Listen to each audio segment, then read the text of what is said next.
people, welcome back to the Superhero Hey. Show. We're Glad back. to see you again. I'm Jason, Eli, and Sam. 2 times. We are going to get it in again. So check this out. We got another one for you, and we're going to talk about the Invincible. Another great, man, it's off the chain. I can't stop talking about this show. It's so unreal because of the graphic, the storyline. I just can't get enough of it. So, Oh, yeah. Man, and bloody is an understatement. I love it the way they step on people's neck and pop their heads. Yeah, episode 7 was the beginning of. I believe that it was giving us a heads up of what we're gonna expect on episode 8, with everybody dying and everybody getting sliced up, beat down.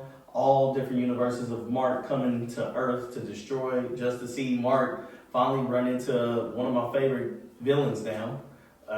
Conquest. I think that was such an awesome episode 8, the season finale. Oh yeah, the season finale. This thing is done, and everybody and their grandma who's watched it is eyes hitting the floor, mouths open. It's just the unbelief and disbelief of how this thing is ended, and we're just curious of how it's going to go for the next season. But we got time for them to get it together and try something new. But definitely watching the fight scenes. Now, before we get into the fight scenes, I have to go back to who says they're sorry. You know what I mean? Yeah. I mean, you watch people just get ripped in half and just destroyed. And I mean, without even thinking about it, just boom, boom, boom, boom, boom, they're falling like dominoes. And it's like, is everyone going to leave the planet?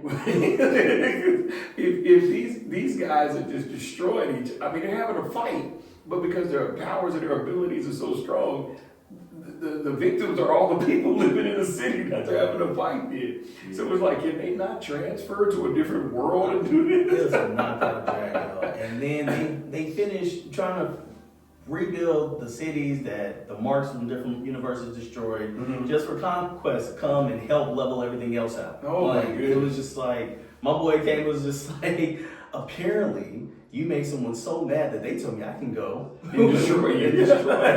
He's Come get you.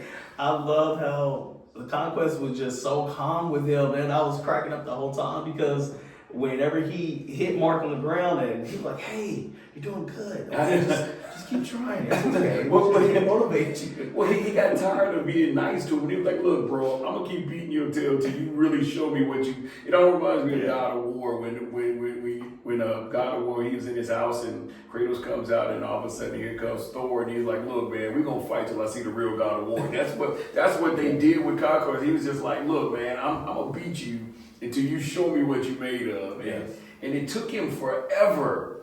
It almost puts you in that Spider-Man mindset where like, I can really beat you, but I don't want to use all my powers.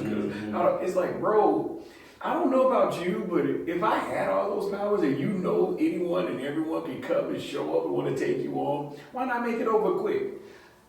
That's true, because he got punched so hard that Mark was like, "Wait!"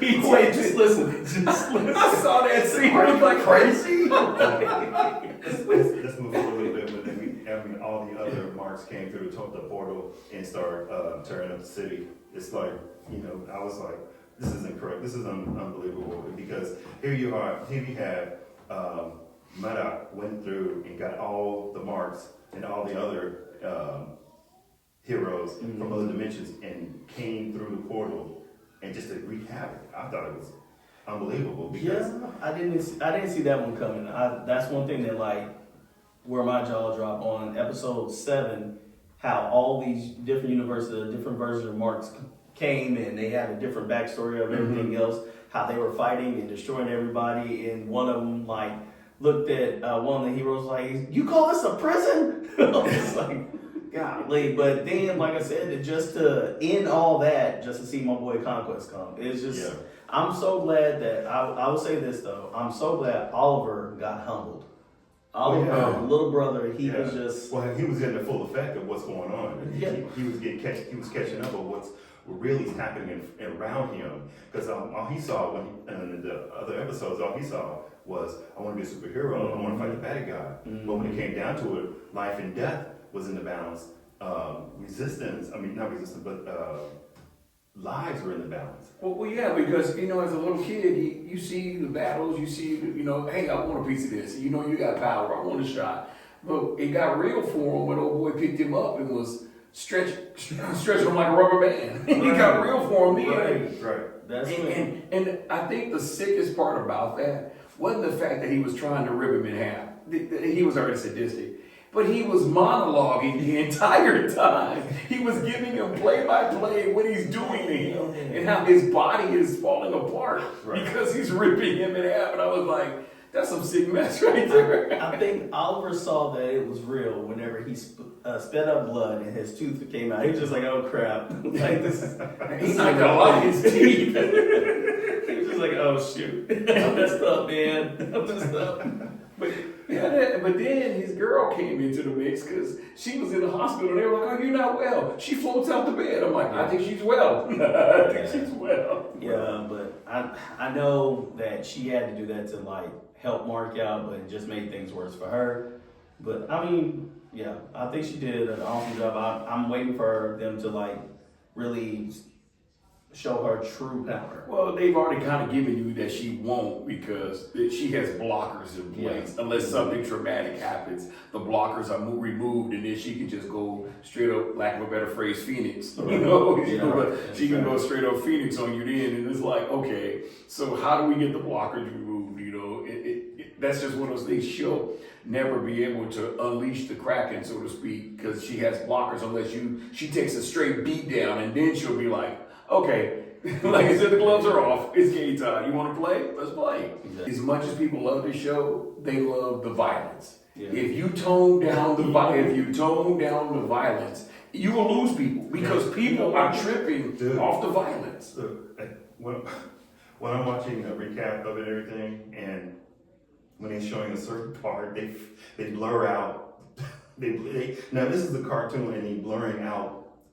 Like cutting out heads, like old boy snatched the head off of somebody and threw it old girl and went through her. I was like, God dang. I think the biggest thing I've heard complain about, people were upset because the dog got killed when they were on the beach, and he sliced through the beach, and everybody heard people complaining because the dog got killed. I was like, hey, it's a cartoon, guys. Right. It is a cartoon. You're not worried about the kid arm getting. No. They weren't worried about the people on the beach who were there on vacation. The humans who had nothing to do with it. They were on vacation having a good time, and all of a sudden they're dead. All of a sudden they're dead. But we're gonna complain about a dog, really? I mean, I get it, but it's a show. So I'm like, let's not get too wrapped up in this. Right. They'll start protesting. Yeah, they will. And there's nothing against, hey, I have pets. I've had a pet before. I know what it's like. But yeah, I'm like, come on, don't ruin the show that way. You see what I mean? Don't mess the show up that way. Well, I do believe you've got some haters out there in all genres. It's like you got haters like this is a well put together show and a comic strip and a comic book. It's a well put together. And you always got somebody, well, something like this dude does so well. You think that, man, but you got people in the wings who are like, oh man, they didn't do this so-and-so, or they did this. True. Yeah, you always get that. And that's like, wow, why are you gonna hate on them? Right. Like, you know what I'm saying? Just either you enjoy it or walk away. Yeah, exactly. Yeah, it's not for everybody. It's like any kind of food. You don't like every food, but if it's your flavor, eat it. If it's not, we'll move on. Right. You know, don't go write a write up about it. Say how horrible it is just because you didn't like it. Exactly. So what to look forward to for next season? As you can see, Mark and Eve, there's a possibility that they're going to be pregnant on next season. But you can go any way with that. Yeah. That's the thing, because they showed their uniforms and merging. Right. And I said, you can go as cheesy as back in the day when they didn't want to show somebody having sex. So this could just be their version. Say, hey, look, they're having sex. Well, that's not the first time. I know. I think this time it's the baby, because in the comic book she wound up being pregnant and he went off to fight in the Viltrumite War, but come back because she had a miscarriage. So that could be that too. Yeah, but true. I feel like that way. they're going to, because you got Alan getting ready with Omni-Man. Yeah. They're about to start this war up. And so, as you can see, Conquest is locked up. Spoiler alert. He's locked up. He's going to get free in the comics and go back to the Viltrumite Emperor and tell him, hey, I messed up. Yeah, kick my butt. Yeah. So, I can't wait for season 4. It was awesome. Yeah, Nice. That's right. Okay, come back, and we got more for you. Just stay tuned.